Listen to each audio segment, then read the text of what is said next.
मैंने उस वीडियो को लाइक करके उसके नीचे कमेंट किया कि मैंने कहा बेटा अगर आप रियल स्टार होते तो सारे नेता आपके पास होते। इतना कमेंट मैंने किया। अभी रात को मैं भोपाल में कार्यक्रम कर रहा था, रात को 11 बजे शिव विधायक रविंद्र सिंह भाटी का मेरे पास कॉल आता है और वो धमकाने के टोन से मुझसे बात करते हैं कि मैंने 2 बार तो आपको छोड़ दिया। सुरों के मंच से जब सियासत की गलियों तक धमकियां पहुंचने लगे तो समझ लीजिए कि मामला बेहद गंभीर है। राजस्थान की राजनीति के सबसे चर्चित चेहरे और मारवाड़ की आवाज कहे जाने वाले लोक गायक अब आमने सामने हैं। जी हां, इस वक्त की बड़ी खबर सामने आ रही है बाड़मेर जैसलमेर की सरजमी से, जहां सुप्रसिद्ध भजन गायक छोटू सिंह रावणा ने विधायक रविंद्र सिंह भाटी पर सीधे और बेहद गंभीर आरोप जड़ दिए हैं। आरोप किसी छोटे मोटे विवाद का नहीं बल्कि सीधे तौर पर धमकाने का है। छोटू सिंह का दावा है कि उन्हें फोन पर कड़े लहजे में चेतावनी दी गई। गायक के मुताबिक बातचीत के दौरान उन्हें यह तक कह दिया गया कि पहले तो तुम्हें नजरअंदाज किया लेकिन अब कड़ा रुख अपनाया जाएगा। आखिर एक विधायक और एक गायक के बीच ये तल्खी क्यों आई? क्या ये सिर्फ एक चुनावी रंजिश का नतीजा है या इसके पीछे की कहानी कुछ और है? छोटू सिंह ने साफ तौर पर अपनी सुरक्षा को लेकर चिंता जाहिर की है और विधायक की ओर से मिले इस अल्टीमेट को सार्वजनिक कर दिया है।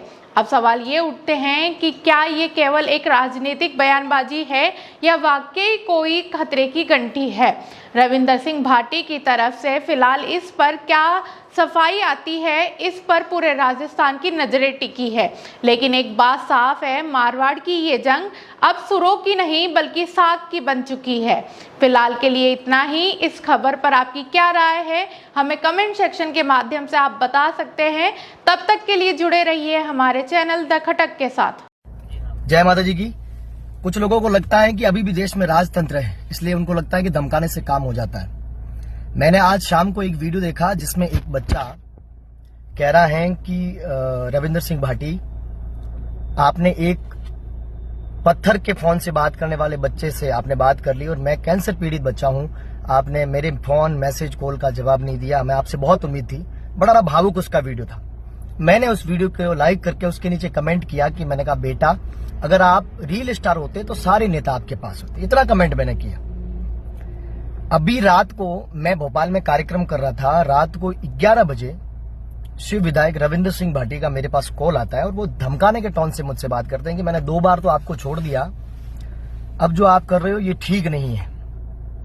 तो आपको बता दूं, मैं सिर्फ कमेंट किया और बहुत सारे लोगों ने कमेंट किया है और कमेंट करने के लिए इतना दिल पे लेने वाली बात है नहीं। आप नेता हो और आपके खिलाफ बहुत सारे लोग कमेंट करते रहते हैं, आप मुझे भी उन्हीं में से समझ लेते।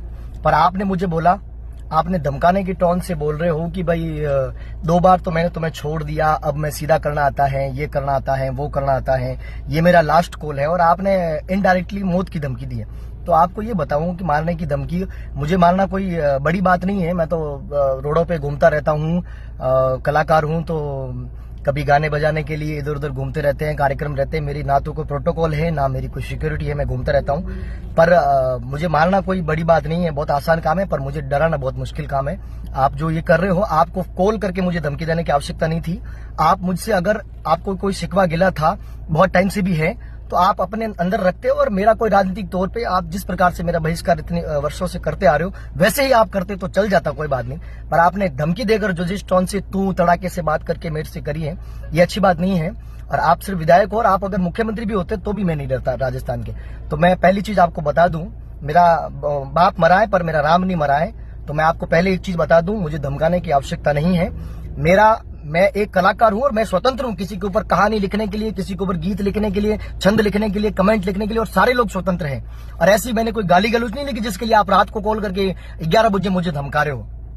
आपने 5 मिनट मेरे से बात करी है। अगर आप चाहते तो मुझे ये भी कह सकते थे कि भाई छोटू, ये ऐसा नहीं करना चाहिए। अगर आपको मेरा कोई बैर हो या दुश्मनी है या कोई बात हो तो आप मुझसे बैठ के बात करो, इस प्रकार का कमेंट ये आप मुझे कह सकते थे। पर आपने क्या बोला कि मैं सीधा कर सकता हूँ, ये कर सकता हूँ, सारी एकड़ी निकाल सकता हूँ, फलाना डिमका वो चीजें, ये मेरा लास्ट कॉल समझो, धमकी समझो या कुछ भी समझो। तो आपको मैं बता दूं, मैं किसी धमकी से नहीं डरता और किसी से नहीं डरता हूँ। मेरे पास कुछ भी नहीं है खोने के लिए जिसके लिए मुझे डरना पड़े। मैं आपको एक चीज कह देता हूँ, ठीक है। और आपको जो करना है, आपने कहा ना मुझे क्या करना आता है क्या नहीं आता है, तो आपको जो करना आता है आप करिए। मैं ऐसे ही रोडों पे घूमता हूँ, कार्यक्रम करता हूँ। आप स्वतंत्र हैं अपना करने के लिए। और रही बात कमेंट की, तो मैं कुछ गलत देखूंगा, अजीब देखूंगा तो मैं उसके ऊपर कमेंट करूंगा। ये मेरी अभिव्यक्ति की आजादी है, जिस प्रकार से मैं करता हूँ। आपको बुरा लगा है तो आप अपनी जगह बुरा लगा के रहिए।